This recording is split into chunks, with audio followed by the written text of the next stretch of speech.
Julia Cucurulo. Kell wore a very peculiar coat.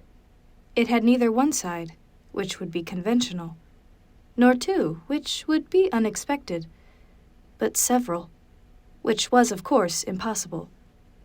The first thing he did whenever he stepped out of one London and into another was take off the coat and turn it inside out once or twice, or even 3 times, until he found the side he needed.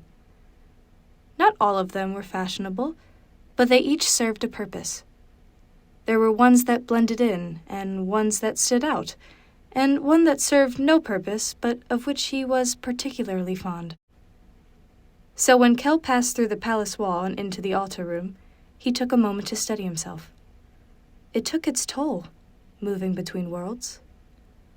And then he shrugged out of his red hide-collared coat and turned it inside out from right to left so that it became a simple black jacket.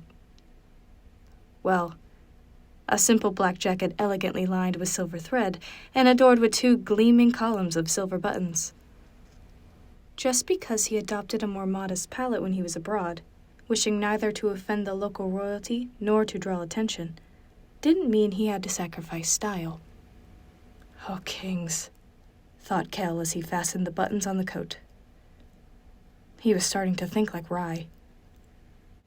On the wall behind him, he could just make out the ghosted symbol made by his passage, like a footprint in the sand, already fading. He never bothered to mark the door from this side, simply because he never went back this way. Windsor's distance from London was terribly inconvenient, considering the fact that when traveling between worlds, Kell could only move between a place in one and the same exact place in another, which was a problem, because there was no Windsor Castle a day's journey from Red London. In fact, Kell had just come through a stone wall of a courtyard belonging to a wealthy gentleman in a town called Dsom. Dsom was, on the whole, a very pleasant place. Windsor was not. Impressive, to be sure, but not pleasant. A marble counter ran across the wall, and on it a basin of water waited for him, as it always did.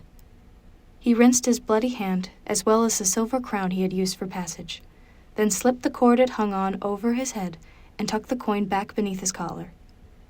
In the hall beyond he could hear the shuffle of feet, the low murmur of servants and guards. He had chosen the altar room specifically to avoid them. He knew very well how little the Prince Regent liked him being here, and the last thing Kell wanted was an audience. A cluster of ears and eyes and mouths reporting the details of his visit back to the throne. Above the counter and the basin hung a mirror in a gilded frame, and Kell checked his reflection quickly. His hair, a reddish brown, swept down across one eye, and he did not fix it. Though he did take a moment to smooth the shoulders of his coat, before passing through the set of doors to meet his host. The room was stiflingly warm. The windows latched despite what looked like a lovely October day, and a fire raged oppressively in its hearth. George III sat beside it, a robe dwarfing his withered frame, and a tea tray untouched before his knees. When Kell came in, the king gripped the edges of his chair. "Who's there?" he called out without turning. "Robbers? Ghosts?" "I don't believe ghosts would answer, Your Majesty," said Kell, announcing himself. The ailing king broke into a rotting grin. "Master Kell," he said, "you've kept me waiting." "No more than a month," he said, stepping forward.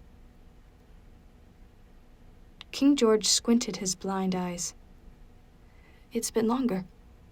I'm sure. I promise it hasn't." "Maybe not for you," said the king. "But time isn't the same for the mad and the blind."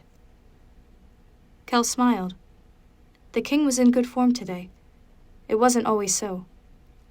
He was never sure what state he'd find His Majesty in.